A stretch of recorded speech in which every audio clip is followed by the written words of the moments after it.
3615 Esprit, la voyance sur Minitel. Ou le tarot par téléphone au 36 70 03 03. Testez votre intelligence en calculant votre QI par Minitel. Tapez 3617, test QI.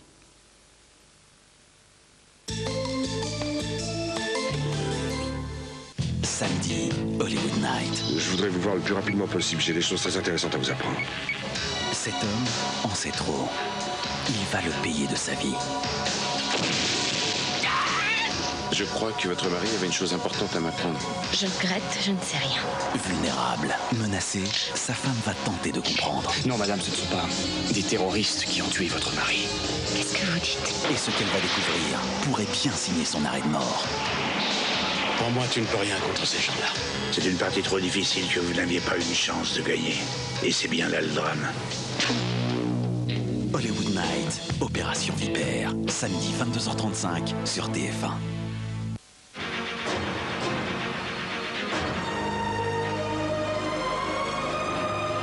Madame, monsieur, bonsoir. On l'a appris ce soir, des casques bleus français ont été pris pour cible par l'artillerie serbe à Bihac, au nord-ouest de la Bosnie. Pas de blessés, les soldats qui ont riposté ont demandé une intervention de l'aviation de l'OTAN, intervention que le commandant de la Fort Pronu, le général Rose, n'a pas jugée nécessaire.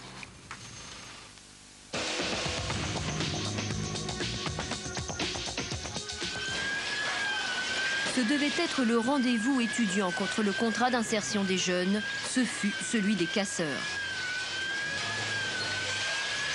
Fin de la manifestation parisienne boulevard Montparnasse, c'est là que les premiers incidents ont éclaté. Une centaine de casseurs s'en donnent à cœur joie comme en 90 lors de la grande manifestation lycéenne.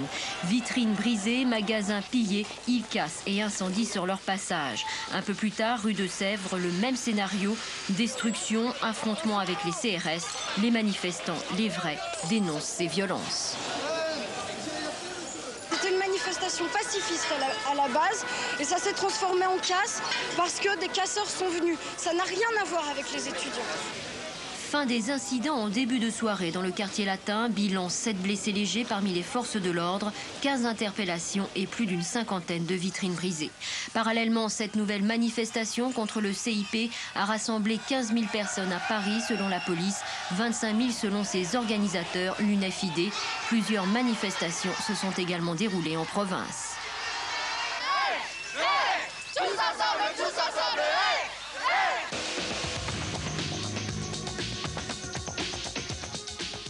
C'est le 28 mars prochain que le PDG d'Air France, Christian Blanc, retrouvera les syndicats pour avoir leur avis sur son plan de sauvetage. Un plan présenté au personnel. Il prévoit 5 000 suppressions d'emplois sur 3 ans, mais pas de licenciement sec et une aide de l'État de 20 milliards de francs sous forme d'une augmentation de capital de la compagnie aérienne. Pour la patrie, les sciences et la gloire, telle est la devise de l'école polytechnique qui célèbre en ce moment son bicentenaire. Ouverture des cérémonies aujourd'hui en présence de François Mitterrand. Le chef de l'État a souhaité que l'école s'ouvre davantage à l'étranger pour imposer l'image de la France moderne et technologique.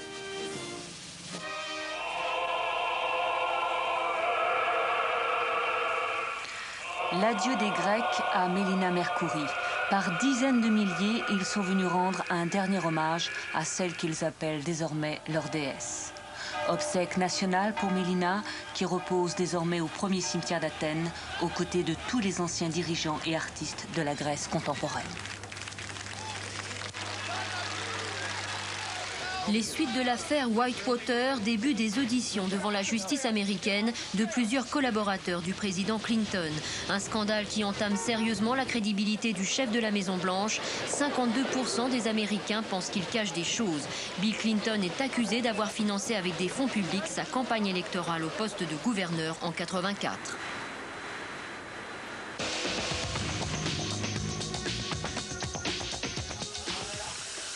30% des établissements de plus de 50 salariés ont procédé à des licenciements économiques en 1992. C'est ce que révèle une étude du ministère du Travail. Les licenciements touchent peu d'entreprises. Les 3/4 sont intervenus dans seulement 7% d'entre elles.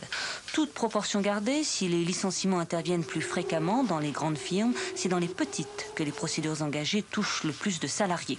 Ainsi, en 92, 45% des établissements industriels de plus de 500 salariés ont procédé à des licenciements économiques contre seulement 28% pour les unités de moins de 100 salariés. Enfin, dernier constat, un licenciement sur 2 est individuel. Jacques Chirac presque à égalité avec Édouard Balladur au deuxième tour de l'élection présidentielle. C'est ce que révèle le dernier sondage Louis Harris. 60 élus municipaux de la ville de Lyon réclament leur mise en examen dans l'affaire Noir-Boton afin d'avoir accès au dossier. Daniel Mitterrand démissionne de la Commission nationale consultative des droits de l'homme, un organisme qui dépend du Premier ministre. Monseigneur de Courtrai, reçu aujourd'hui à l'Académie française, l'archevêque de Lyon est le 19e cardinal à siéger sous la coupole.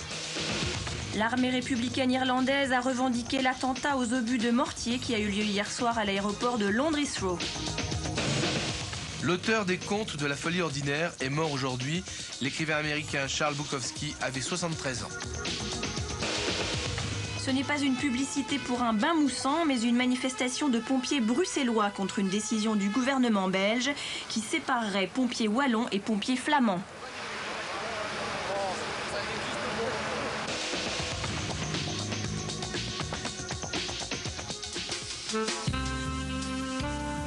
Direction le carrousel du Louvre pour les derniers défilés de prêt-à-porter. Aujourd'hui, coup de projecteur sur Chanel et Yves Saint Laurent avec leurs superbes ambassadrices, les incontournables Claudia Schiffer et Karen Mudler. Excellente nuit à tous, à demain.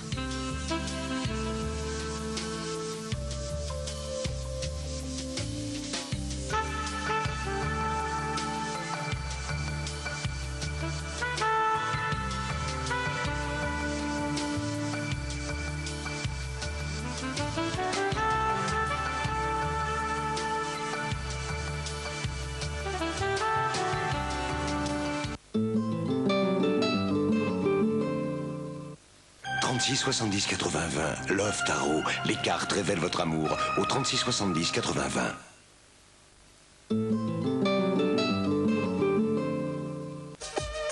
Samedi, Garçon la suite. Pour découvrir les nouvelles imitations de Patrick Sébastien, des sosies plus vrais que nature, des sketchs hilarants. Non, c'est pas grave, moi ça va. Des numéros visuels surprenants. Je vous ai compris. Les questions spontanées de Tataillé, les chansons de François Feldman, Anaïs et Barbelivien. Et un événement, le président de la République François Mitterrand a reçu chaleureusement Patrick Sébastien à l'Élysée pour un entretien exclusif.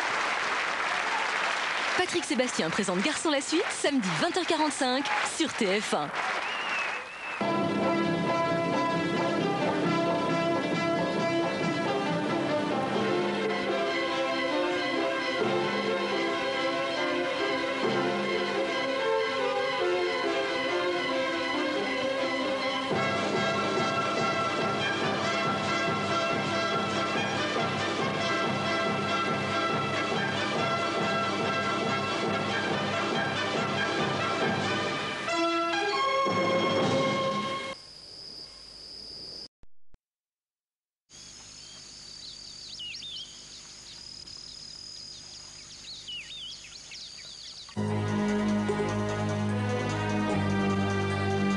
Le vampire, c'est pas le comte Dracula, c'est un être hirsute, abominable à voir.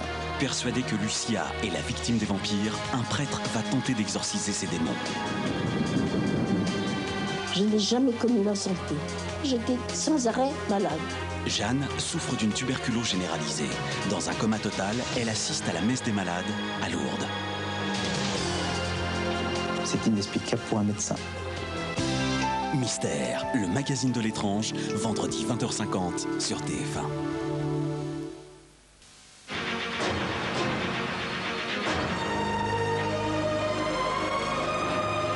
Madame, Monsieur, bonsoir. On l'a appris ce soir, des casques bleus français ont été pris pour cible par l'artillerie serbe à Bihac, au nord-ouest de la Bosnie. Pas de blessés, les soldats qui ont riposté ont demandé une intervention de l'aviation de l'OTAN, intervention que le commandant de la Fort Pronu, le général Rose, n'a pas jugée nécessaire.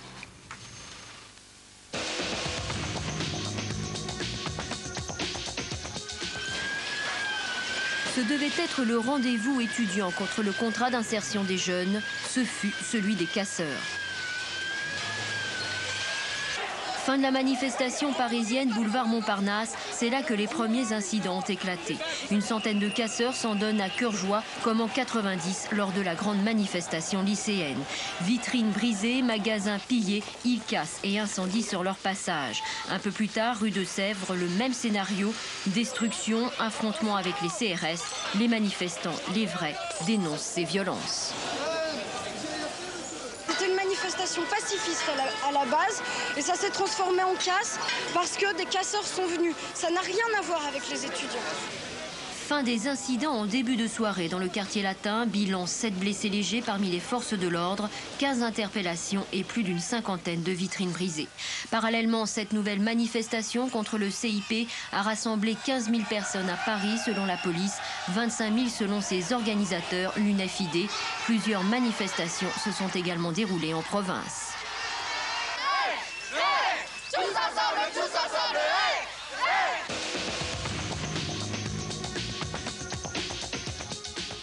C'est le 28 mars prochain que le PDG d'Air France, Christian Blanc, retrouvera les syndicats pour avoir leur avis sur son plan de sauvetage. Un plan présenté au personnel, il prévoit 5 000 suppressions d'emplois sur 3 ans, mais pas de licenciement sec et une aide de l'État de 20 milliards de francs sous forme d'une augmentation de capital de la compagnie aérienne.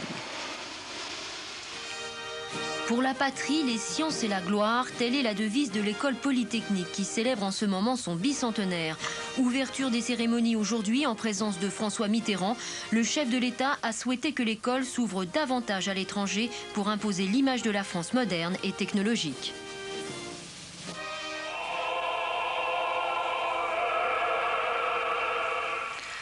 L'adieu des Grecs à Mélina Mercouri. Par dizaines de milliers, ils sont venus rendre un dernier hommage à celle qu'ils appellent désormais leur déesse. Obsèque nationale pour Mélina, qui repose désormais au premier cimetière d'Athènes, aux côtés de tous les anciens dirigeants et artistes de la Grèce contemporaine. Les suites de l'affaire Whitewater, début des auditions devant la justice américaine de plusieurs collaborateurs du président Clinton. Un scandale qui entame sérieusement la crédibilité du chef de la Maison-Blanche. 52% des Américains pensent qu'il cache des choses. Bill Clinton est accusé d'avoir financé avec des fonds publics sa campagne électorale au poste de gouverneur en 1984.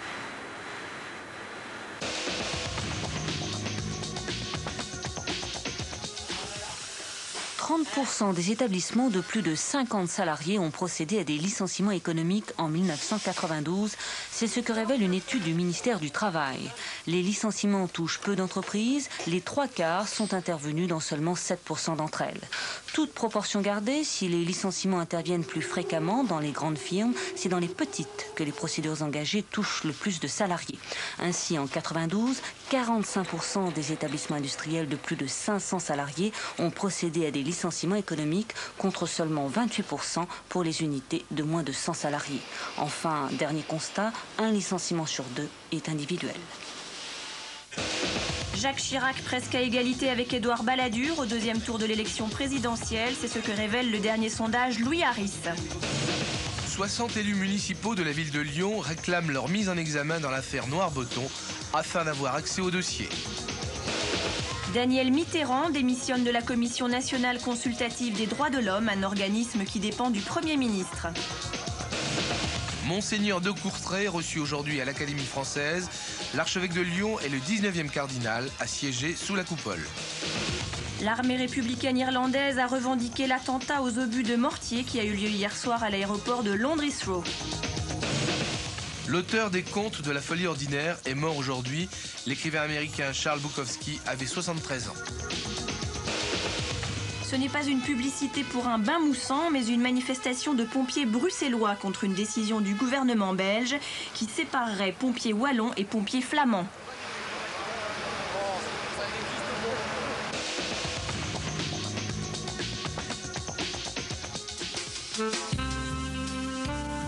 Direction le carrousel du Louvre pour les derniers défilés de prêt-à-porter. Aujourd'hui, coup de projecteur sur Chanel et Yves Saint Laurent avec leurs superbes ambassadrices, les incontournables Claudia Schiffer et Karen Mudler. Excellente nuit à tous, à demain.